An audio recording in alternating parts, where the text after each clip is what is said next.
டாஸ்மாக் மதுபானங்களின் தினசரி விற்பனை கடந்த ஆண்டோடு ஒப்பிடும்போது குறைய காரணம் என்ன என்பது குறித்து கோவை மாவட்டம் பெரியநாயக்கன்பாளையம் பகுதி மக்கள் தெரிவித்த கருத்துக்களை தற்போது பார்க்கலாம். டாஸ்மாக் போனாக்கா பழைய சரக்கு கொடுத்தோம் சார், புது சரக்கு கொடுக்கலைங்க சார். நாங்களும் பார்த்தோங்க சார். பார்த்தாக்க முதல்ல போகிற ஆளுகளுக்கு புது சரக்கு கொடுக்குறோங்க. நம்ம போனால் பழைய சரக்கு கொடுத்தாங்க. அந்த சரக்கு குடிச்சிட்டு நாங்கள் தொழிலுக்கு போகணுங்க சார். எங்கே போனாலும் அதே தான், எந்த கடைக்கு போனாலும் அதே சொல்கிறாங்க சார்.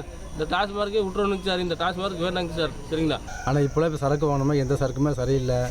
ஒன்று கைகால் ஏதாவது வயிறு புண்ணாகுது, நிறைய பேர் கோட்டுக்கு செத்து போயிடுறாங்க. கடைக்கு போய் நாம் சரக்கு கேட்டால் அவங்க சரக்கு கொடுக்குறாங்க. சரக்கு மொழி மாதிரி ஒன்றும் சரியில்லை. இதனால் குடிக்க போகிறதுக்கு ரொம்ப பயமாக இருக்குது.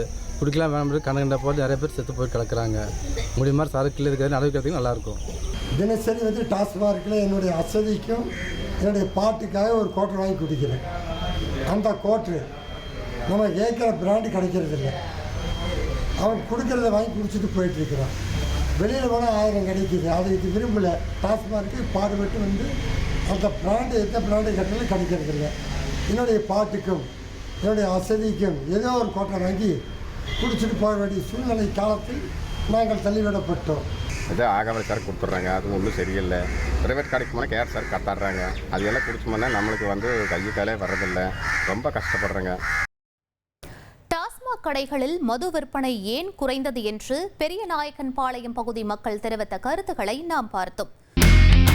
இனி செல்லும் இடமெல்லாம் செய்தி. தந்தி டிவியின் வாட்ஸ்அப் சேனலை ஃபாலோ பண்ணினா செல்ல இருக்கும் இடமெல்லாம் செய்தி. இதோ QR கோட் இப்பவே ஸ்கேன் பண்ணுங்க, ஃபாலோ பண்ணுங்க.